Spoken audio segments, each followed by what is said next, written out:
Hello and welcome to the Parenting Tools podcast with me, Jason. And me, Jordan. This is the podcast where two parenting tools talk about our lives and our livelihoods and our struggles as dads. And for the first time, we are remote. Zoom, baby. Feels weird. It feels very strange. Feels very weird. I don't like it. I've got to be honest. I don't know how people work from home and have Zoom meetings all the time. It's just so intangible. I mean, I love working from home.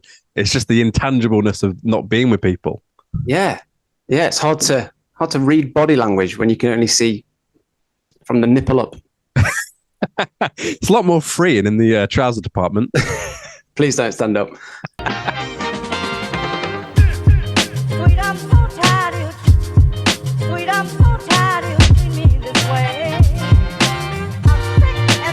Jason, I owe you a thank you. Oh. Because you recommended to me Welcome to Wrexham. Oh, come on. And eagle-eared listeners would have heard me messing up at the end of last episode talking about Welcome to Wrexham. But I've watched it and I don't like it, I love it, to quote Simon Cowell. Oh, firstly, let's just clear up. For those of you who listened to last week's episode early, you were early bird. So we record this podcast usually on a Wednesday before the Friday it comes out.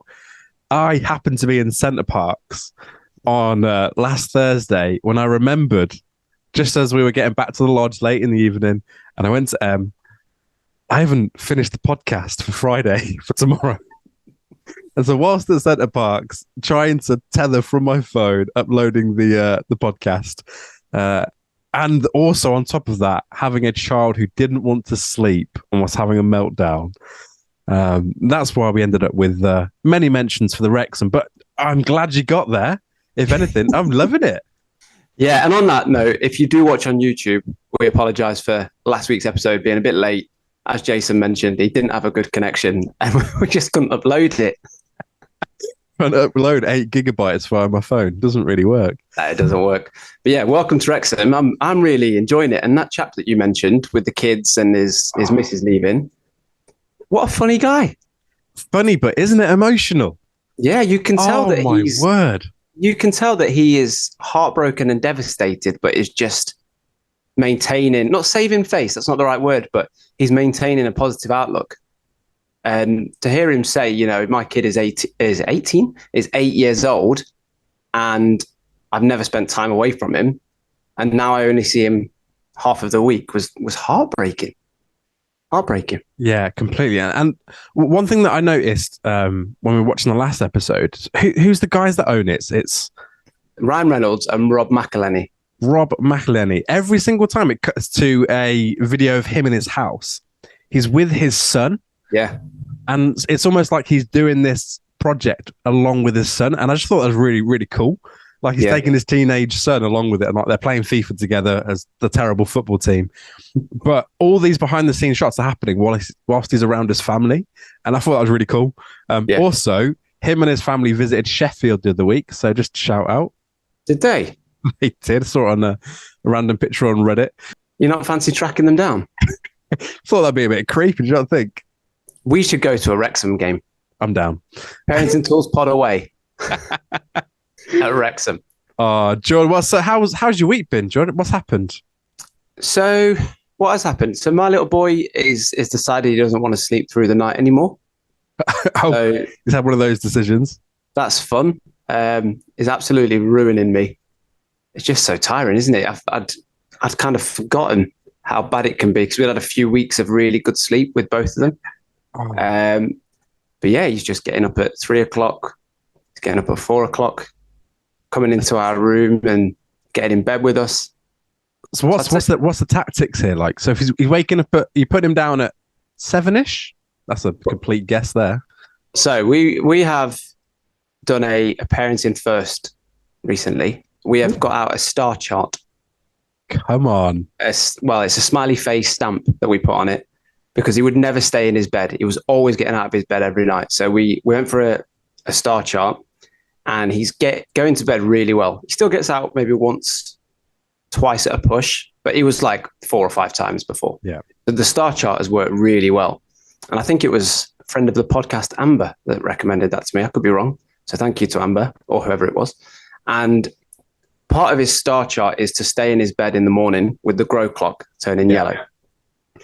And it's like since then, he's just been waking up 3 o'clock, 4 o'clock. So you can't even say to him, you know, you're not staying in bed till morning, because he's obviously waking up for a reason. And we're not quite a few hours to go as well. Yeah. So we've recently moved him to his new nursery. So we moved house in March, and he had a 6-month-old sister at the time. And we thought moving him nursery would be one too many changes for him. So we kept him in his old nursery, and he's recently gone to his new nursery. And maybe it's a bit of change that's coincided with that. Even though he's really enjoying it and it's been a good experience for him, the timing of it is quite coincidental that we've moved him and now he's not sleeping through. So just got to persevere with it. So what does he do most mornings? Is he just up from 3, then just like awake? No, so he'll go back to bed. If it's like 4:30, 5, he'll tend to stay up. And then I'll just go into his room. I'll open a curtain a little bit so he's got a bit of light, and I'll just let him play on the floor, and I'll sleep in his bed. But yeah, if it's before that time, he'll go back to sleep, and then he'll sleep through till probably about 6:30. But it's broken sleep, and it's hard work. It is hard work. See, we've never really had proper good sleep, literally since Noah's born. And so we had about a week where she was sleeping through. And honestly, I felt like a new man. She's back to, and she has been for the last few weeks. She wakes up anywhere between 1 and 4, and then she comes to sleep in our bed. And it's just like, that's the only way that we can get to sleep at the minute. But we're also too tired to implement any other tactics. Yeah. Because like before, we'd have persisted and put her back in the bed and like constantly keep doing that every time she wakes up. But we're just so tired now. It's just like, oh, just come in our bed. We can all sleep. And she'll sleep till like 7:45 if we let her in our bed. But it's the unbroken sleep is so difficult to get used to. But I find myself, I think I'm used to it now. So I've adjusted. I'm just still operating at like 70% capacity. It's hard. It is hard, but it's a lot of it's just trial and error and figuring out what's causing it. And we're just kind of tweaking his nap times at the minute, moving his bedtimes further forward. Because we listened to the Happy Mum, Happy Baby podcast with Giovanna Fletcher. Yeah. And she had a sleep coach on. And this sleep coach said 9 times out of 10, kids waking up early is because they're overtired. So their body's kind of not this. I can't remember I think like the hormone, or it's like cortisone or something. And your body needs that to push through, like being in a light sleep to go back into a deep sleep. And if you're overtired, there's not enough of that to push you through. I could be wrong, but it's something along those lines. So by getting their naps right in the day and getting their bedtime right, you give them everything they need to push through that lighter sleep as your body's preparing to wake up. It was really interesting. I can't remember her name, but yeah, check out, if you just search Giovanna Fletcher, sleep coach, I'm sure it'll be there somewhere. Because we've done a course, we've done a sleep training course. Yeah. And that was one of the things that we noticed very early on, because we just thought, now this is when Noah was like, before she was 1, we thought we just had a psycho baby, which was just going crazy. Turns out she was just overtired the whole time. And then after doing the course, it was literally like we had a new child. We didn't. She was the same child. But but other than the sleep, is there anything eventful happened in the last week? No, I don't think so. I don't think so. The star chart has been the big addition. We've been talking about the star chart in our house. We've been going through old episodes of Super Nanny. You love Super Nanny. Oh, because we brought in the naughty step. We were like, we want to make sure that we're doing it right. And oh man, Super Nanny is emotional. And to be fair, I'm finding everything emotional right now. Maybe it's just the lack of sleep. But the star chart is next. Amazing. But one thing that we didn't kind of planned for with the star chart was we explained to him that, we've got, I think we put 3 days, and it was him doing good brushing of his teeth in the evening, staying in his bed, and then in the morning staying in till his clock goes yellow. And we threw the teeth, and you might be thinking, that's quite a lot of hoops to jump through. He's really good at doing his teeth. So we put that on, so he got one. Yeah. We wanted him to start off on a good note. So we put that on, and we said to him, when you get 3 days of all your stickers or your stamps, you'll get he chose a Bullseye or a Jessie from Toy Story. And we said, you'll get a Bullseye or a Jessie. He said, if I get all of them? We said, yeah. So we put one on. He went, can't you do them all now? And we said, no, it's every day. Like in the morning, you'll get the stamp. When you've got them all, you get your Bullseye or Jessie. He went, just do them now. And in his mind, he was thinking, why can't I just have the stamps now? If that's what it takes, just put them on. So we had to hide the stamp from him. So it's 3 days in a row. If he misses one day, does the whole thing start again?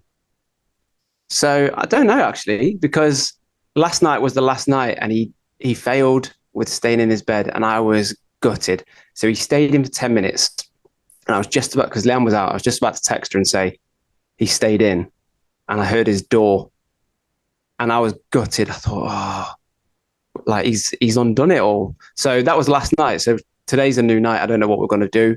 If we're just going to say, if you do it all, you can, or if he's got to start from square one. But proper parenting, that, isn't it? Getting if you're not star chart. If you're not starting from square one, that's you're dishing out a lot of toys there every three or 4 days. These Toy Story toys aren't cheap. That's what I'm saying. It's a lot of money. Yeah, maybe we'll start again. I think when we do, we're going to set the bar really low. You'll get a Kinder Egg. Well, they're expensive these days as well. Oh, Jace, you mentioned. Sorry, I jumped in there. Do it again. This is the downside with Zoom. You mentioned recently that your daughter will be starting nursery in September, and we are now there. Yeah. So yesterday was her first day. Now, not first proper day. It was like had to go and fill loads of forms in and go with her. We had planned. Emma had booked the morning off work, and I booked the morning off work, and so we were going to go together as a family and do it all. What actually happened was Tuesday morning, like 4 o'clock in the morning, Emma had been up all night, like with just really bad tummy pains, so much so where she ended up calling 111, and they told her to go to A&E. Wow. And so at 4 o'clock in the morning on the Tuesday, Em had to go to A&E. I had to stay at home with Noah, and she was in hospital all day Tuesday. And so I had to do the whole thing by myself. Now, that's not a pity party. I wish it was.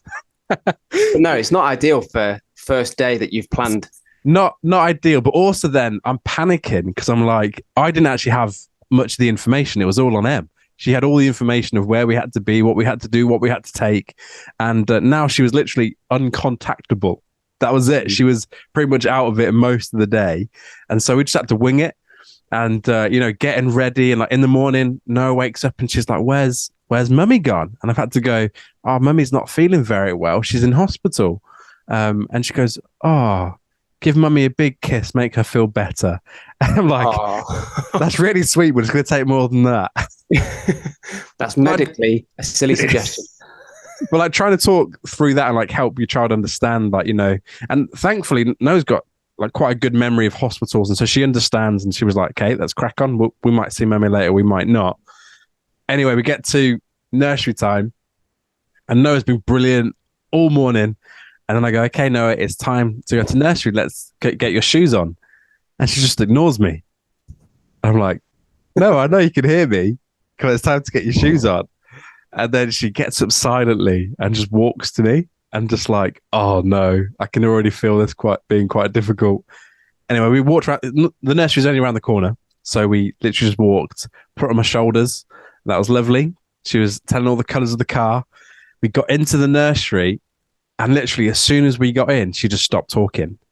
Now, my daughter, like, never stops talking. She is constant. and she was just silent and just clinging onto my leg, and literally had to crouch down and constantly look. I'm not going anywhere. I'm staying here. Yeah. Today, I'm not going anywhere. So how was she like in there? Did she kind of get any time away from you, or were you together the whole time? So for the first 10 minutes, she literally didn't leave me. She didn't want to go play. And then we took her outside. There's a little play area outside, and she went off and played for the rest of kind of like 40 minutes that we were there. She was by herself playing, but constantly she kept coming back to me. She enjoyed it while she was there, but when we got home, and even this morning when I dropped her off at her nan's, on the way, she was like, "Daddy will always come back to you." And I was like, "Oh no."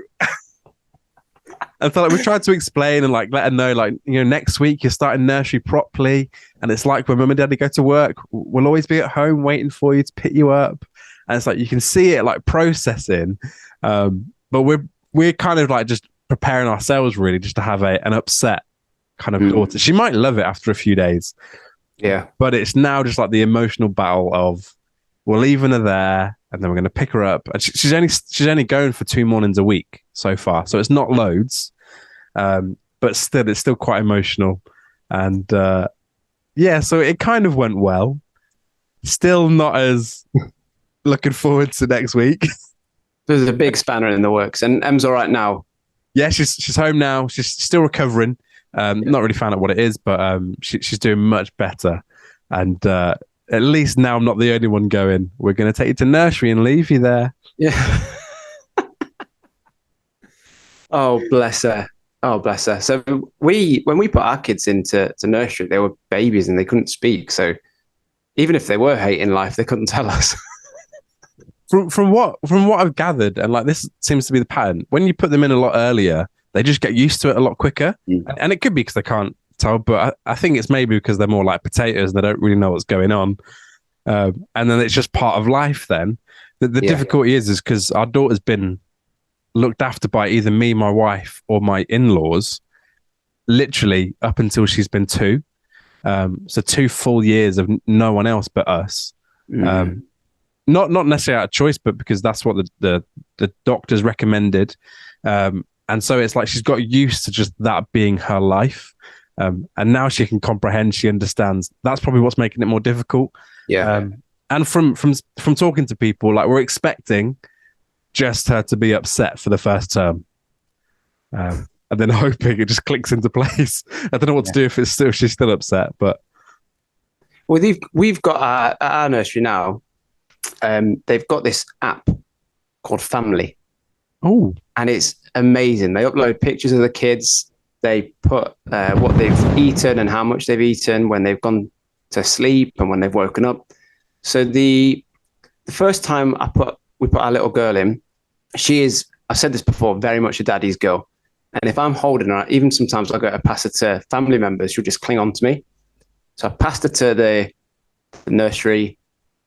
I don't know what they're called. Staff member? Yeah. Not teachers, are they? Teachers? I don't know. Passed her to the staff member that came to the door. And she went, no problem, didn't cling on. And when I told my wife that, I said, she didn't cling on. She was like, oh, it's incredible. The next week she did.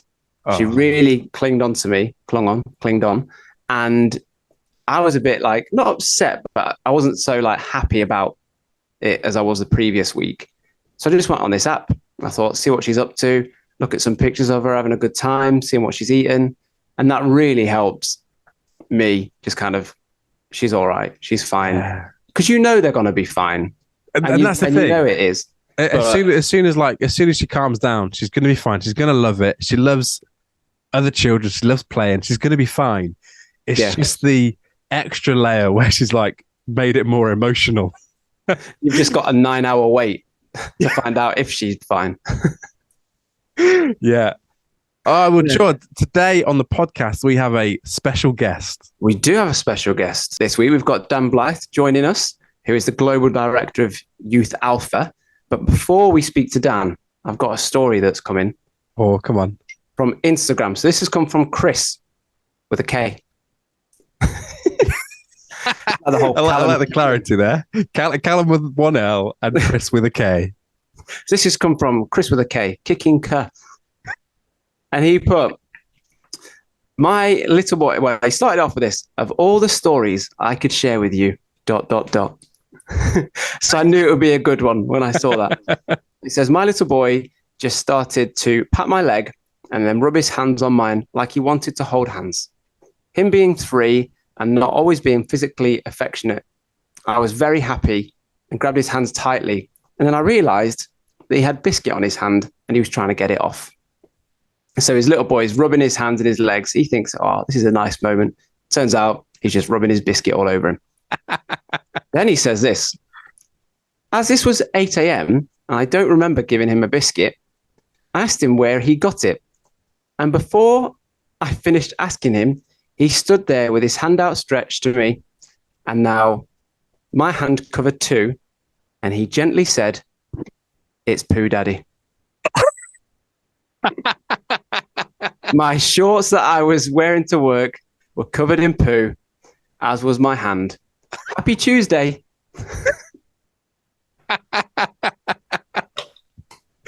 Parenting life. That took me on a journey there. Oh yeah. My. He went from here, this is amazing, down to here, not so, and then down to the depth of this is disgusting. So yeah, first thing in the morning, nice way to start your Tuesday. Thank you, Chris, with a K. Appreciate that. Amazing. If you if listeners, if you have any stories that you'd like to share, please do get in touch on Instagram or TikTok at Parenting Tools Pod. Yeah, and if you want to send us an email, you can do parentingtoolspod@gmail.com. Last thing to mention, Jace, before we speak to Dan, we are on Radio Nottingham this week. It got moved following the death of the Queen, rightfully so, and we are now going on this week, this Sunday morning, 8 a.m, BBC Radio Nottingham, 25th of September. Oh, I'm a little bit nervous. Oh, yeah? Yeah. That's going to be great. Oh, it's going to be great. Make sure you tune in. If not, we're going to talk about it anyway on the podcast. Anyway, let's talk to Dan. So our very special guest this week, as mentioned, is Dan Blythe. Dan, welcome to the Parenting Tools podcast. Hey, Jordan. Hey, Jason. Good to be with you, boys. So good to have you on. Dan, usually we start off thick and fast with a quick question of just who are you and what have you got? Yeah, sure. I'm Dan Blythe, husband, and I've got 2 incredible boys, Knox, who's 4 years old, and Nico, who turned 1 year old today. Wow. Today. Oh, happy birthday. Today. Yeah. He's with the childminder. I'm sure he's having a big celebration there. Have you got any plans outside of that?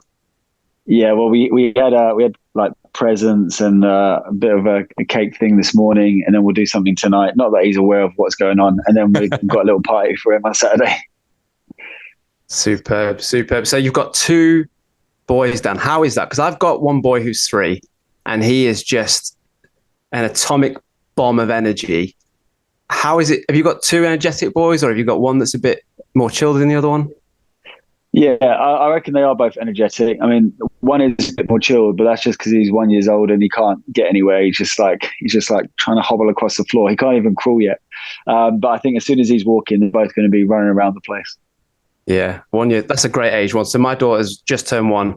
She's just starting to walk, but she's got no teeth yet. Kind of, and it's all different around that age, isn't it? What's your youngest up to? Yeah. I mean, he's got his teeth in, constantly dribbling. He says, "Dada, mama," and that's it. And he smiles at strangers a lot. Like any stranger, it's like he's got this game where he looks at them to try and get them to smile. And then if he gets a smile off them, he's loving life.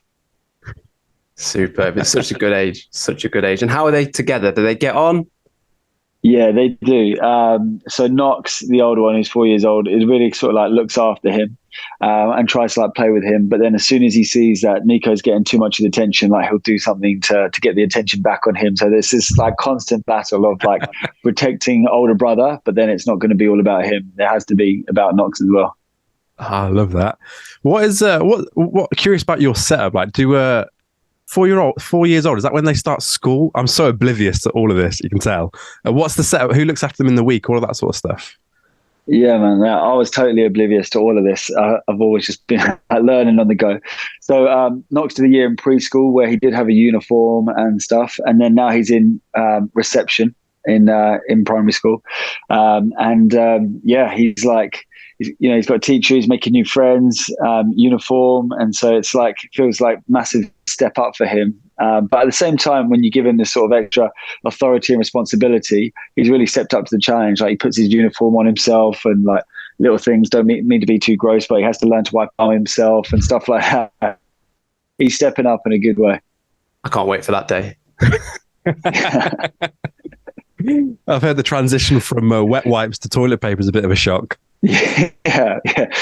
And what about the younger one? Yeah, so Nico says like, what do you mean? Like, where does he go during the week? Yeah, so because you and your wife both work in the week, I'm assuming.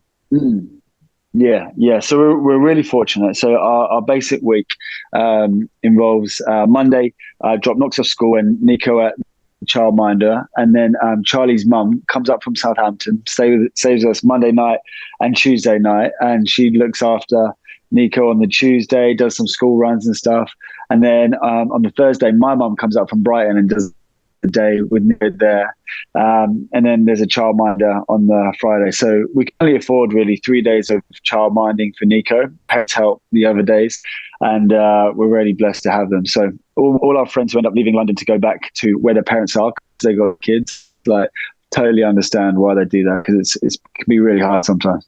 I completely get it. So we were only just kind of putting our daughter into nursery. Literally yesterday was her first day. And before that, me and my wife would take a day off a week to look after her. And then my mother-in-law would help. But now we're kind of in the territory of that's no longer the option. And so nursery is there. And I was talking to Jordan the other day, like, it's so expensive. But at the same time, it's quite emotional, isn't it? Like, well, I find it quite emotional. Just that detachment of knowing that she's not with a family member. It's like, I find that quite difficult. Your job sounds pretty hectic. How do you find that balance of like family and work? And talk about that. Yeah. So my job is I'm a global youth director for a charity called Alpha. And when I took the job, I knew the job is to travel around the world and work with different youth directors in different contexts and really make sure that what we're doing is listening to different contexts all around the world, and we don't just create in the West for the rest of the world, but actually we actually are part of a global organization. So when I chatted to my wife before I took the job, I did explain there will be times when I have to travel, and we both sort of believed it was the right thing, so I took the job. So there is always times of strain and tension, times when I'm away, or even times when Charlie's away. She oversees Europe for A21, which is an anti-human trafficking organization. So I guess this is the conclusion that we've come to. I heard someone say balance is the luxury of the comfortable. And what the quote's sort of saying is that if you want to live a balanced life, you live a very comfortable life. So don't take risks, don't step out your comfort zone. We don't have kids, and you can see a lot of people actually deciding now not to have kids. I've got friends who are my age and they're like, actually, we don't want kids. We're just going to have a dog. And the really reason is because, that level of uncomfort that comes from having kids, whether it's financial or time and sacrifice, many people are opting not to do that. And I think that's fine. I think everyone can make their own decisions for themselves. But as a parent and as both of us working full time, we just know that balance isn't going to be something that we've always got. It's something that we're going to work really hard on week after week. But when we see those negative, unhealthy signs, we need to sit down and have an honest conversation about what we need to change. For everything you want to say yes to, you need to say no to something else. And so, if we're saying yes to this, we're like, well, what are we saying no to? What's going to have to sacrifice for us to be able to say yes? And I think for us, communication is massively key for us getting through, week to week. Yeah, I relate to that so much. That's such a good answer, because I think, so I work for a church, and so my evenings change that I'm working every week. Every week is completely different. And it's quite hard to find a rhythm in that. But just like what you're saying, open communication with my wife is just like, that is the pinnacle. Obviously, we have a shared calendar and all that nonsense. but it's actually just constantly reevaluating. And I found as well, like my own levels, my own energy levels and all that kind of stuff, and just seeing where I'm at and seeing where she's at. That's almost just as important as just practically where's all the calendar at. But yeah, that sounds completely relate to that. Yeah, and Dan, you mentioned there that you work for a charity, and you mentioned that your wife works for a charity also.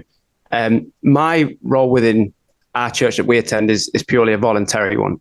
It's easy for me to say. It's voluntary. So it's not my job, but there's still evenings that come with that. There's still weekends, and it's still, you're arranging stuff outside of your working hours. Is that something that you guys have found? And we talked about this on our last episode, that even though we finish work, we don't mentally clock off sometimes. Is that something that you've struggled with in terms of becoming a parent and balancing your job?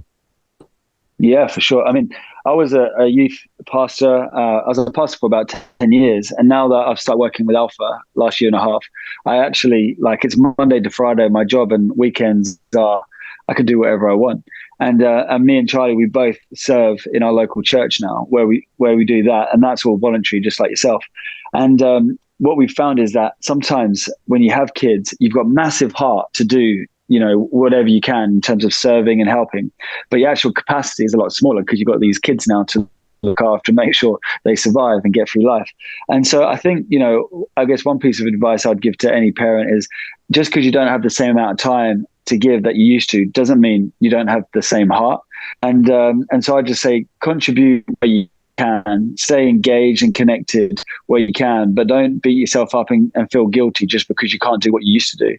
Because raising kids, it's seasonal, and there'll be another season in the future where you will be able to give a bit more of your time. But I think ultimately, for me, I believe, we serve not to serve man, but to serve God, and God's not looking at how many hours you've clocked. He's just looking at your heart. And I think really, if you don't manage to do as much as you want to do, he's cool with that because he sees what's going on the inside. Yeah, for sure. I think the first time I ever said no to something in terms of can you do this for us was when I had kids. I just had no more capacity to take anything else on. And again, that's something we mentioned last week. Dan, I just wanted to ask you about social media. So I reached out to you on social media about this podcast, and you're very active on social media. You've got quite a lot of followers in the tens of thousands. Does that play a part in kind of your parenting at all with what you put on social media? Are you aware, or are you mindful of what you put on regarding your kids, or has that not changed too much? Because since we've done this podcast, I am constantly double thinking everything we post because it relates to our kids. Is that something that you've struggled with before? Yeah. Do you know what? For me, one thing I love about social media is that when it was first initiated and created, it was so that you can share your most memorable moments. And I always try and encourage people to remember that it is just people's highlights reel. For me, when I look back at my grid of my posts, I get to see all these moments of me and my son and my wife and our kids, and it's I get so much joy of going back and looking at it. I guess it's like going through your camera roll on your phone, but it's just a little bit more, just your highlights. But I think one thing I'm really aware of is that I don't get the phone out when Knox or Nico are crying or screaming or having a tantrum, because it just wouldn't be right. Imagine they're having a meltdown and you're just there filming it. You wouldn't do that. So ultimately, the phone only ever comes out in the good times, right? When they're smiling, when you're celebrating, and they're the things that you tend to post and share.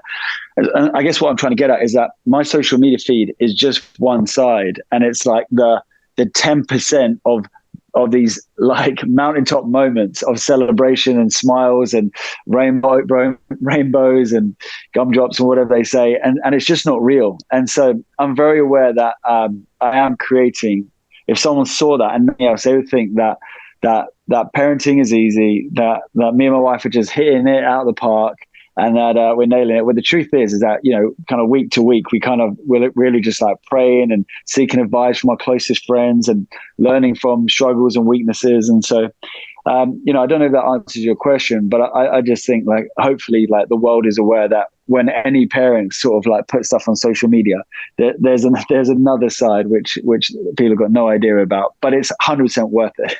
All of those great moments definitely outweigh the struggle and the sacrifice. Yeah, for sure. For sure. Well, I can tell you one parenting mistake you've made. I saw your boys in Chelsea kits. Yeah. Well, it was that, or my dad was going to give them Middlesbrough kit. So Okay.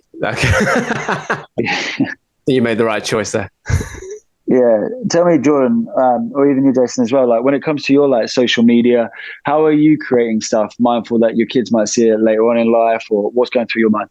Yeah, so I mean, I'm not too like active on kind of Instagram or anything like that. This podcast is probably the most open that I've been when it's kind of anything to do with my life, and I think that's more of my response to social media. Of I just don't use it a lot, and so like I have like little albums of my phone, which probably would have been my Instagram of like those little highlights.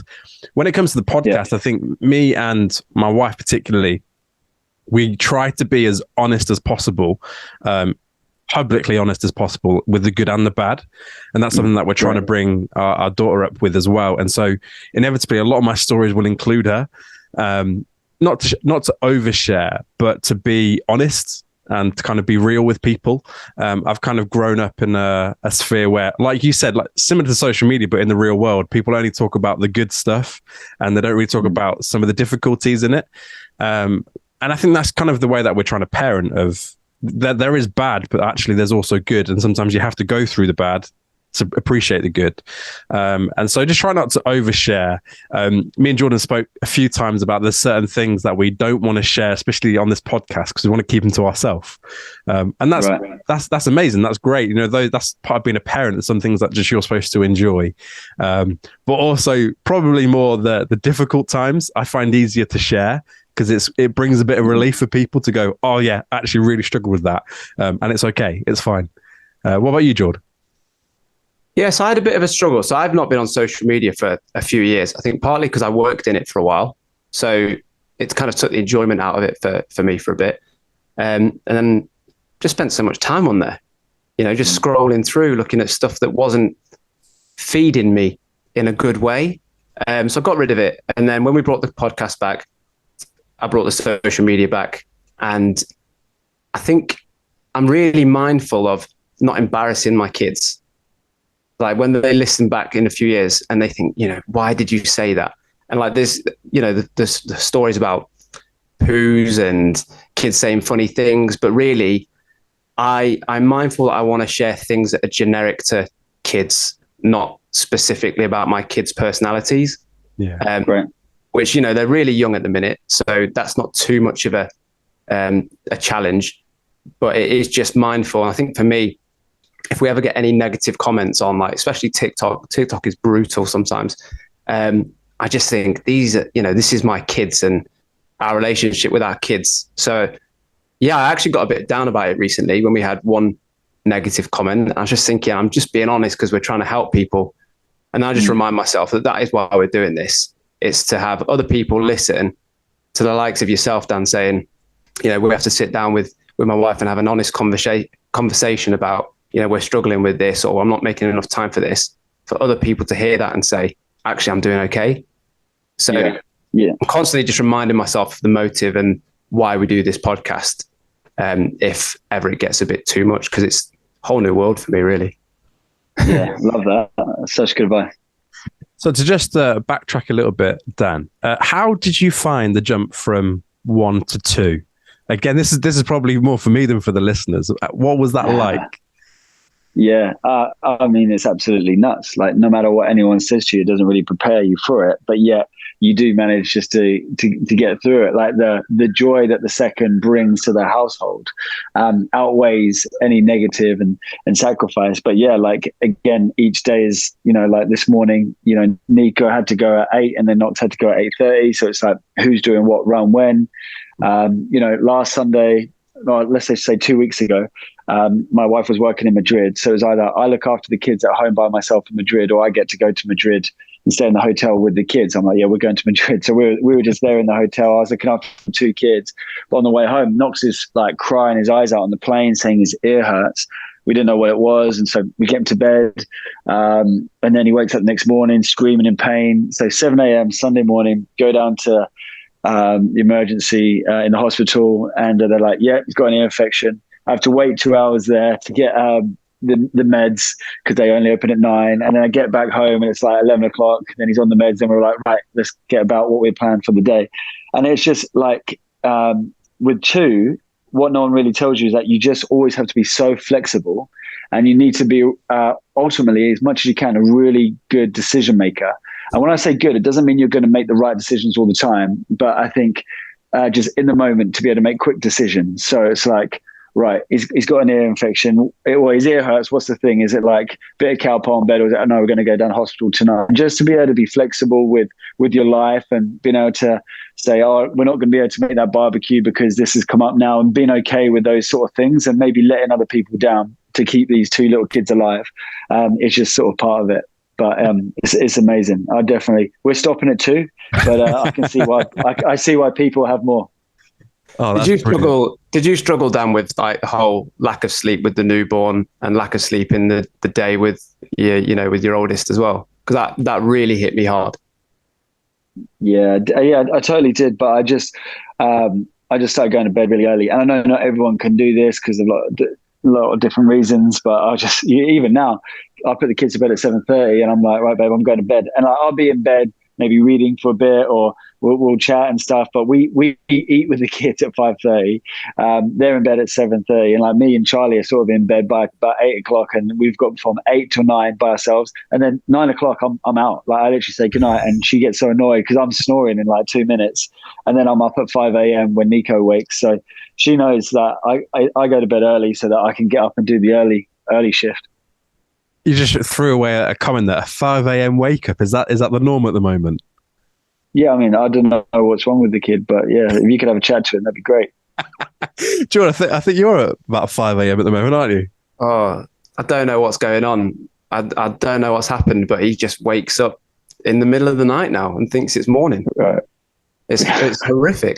It's so hard. Yeah. But yeah, and then once he's up, he's up. If it's any time after 4:30, he is awake, and therefore I'm awake. But yeah, it's not the best. I said last week on the podcast, we were doing like a creative session at work, and I threw an idea in the mix, and my boss just looked at me almost in disgust and said, "Are you tired?"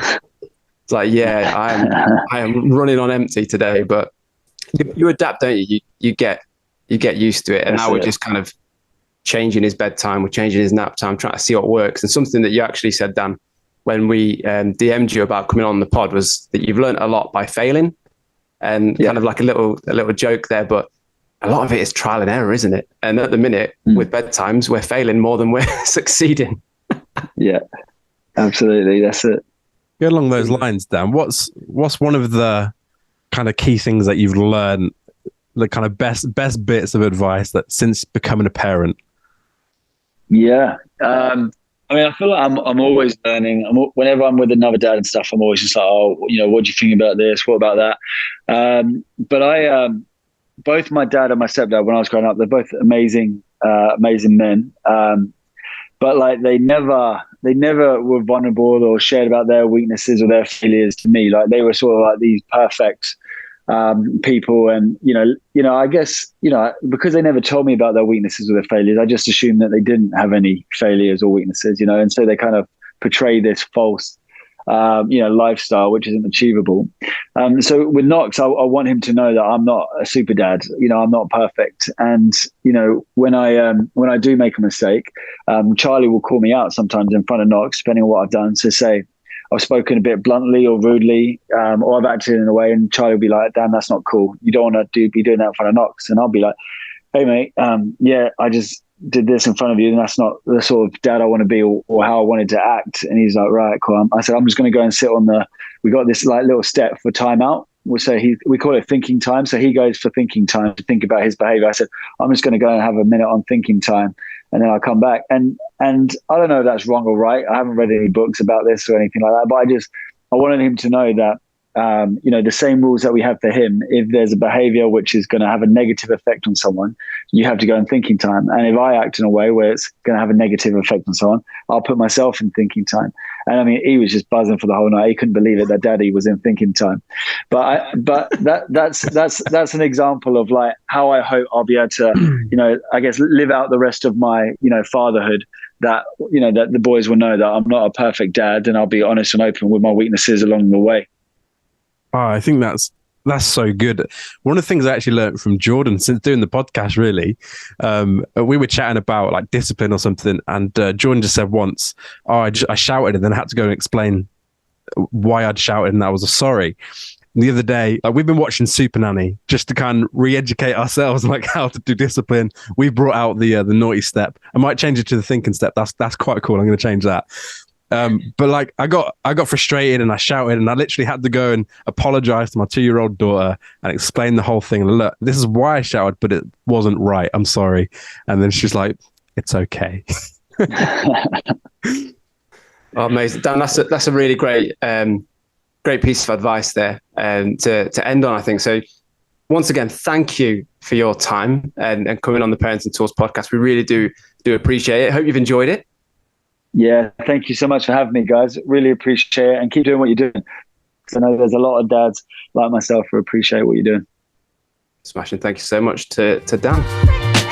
Amazing. Thank you so much, Dan, for coming on the podcast. George, there were some proper good nuggets in there, weren't there? Really good nuggets. I love the idea of the thinking step. Oh, I think I'm going to steal it. Do you think it works the other way around? That when I'm on the thinking step, no one can bother me. Yeah, take yourself a book and just sit on the thinking step. Take your Xbox to the thinking step. Yeah, amazing. Thank you again for Dan for giving us your time today. Really, really do appreciate it. Amazing. If you want to get in touch with us, please do let us know your stories, your comments, or your thoughts at Parenting Tools Pod on TikTok and on Instagram. And you can Gmail us at parentingtoolspod@gmail.com. Amazing. We will see you next week.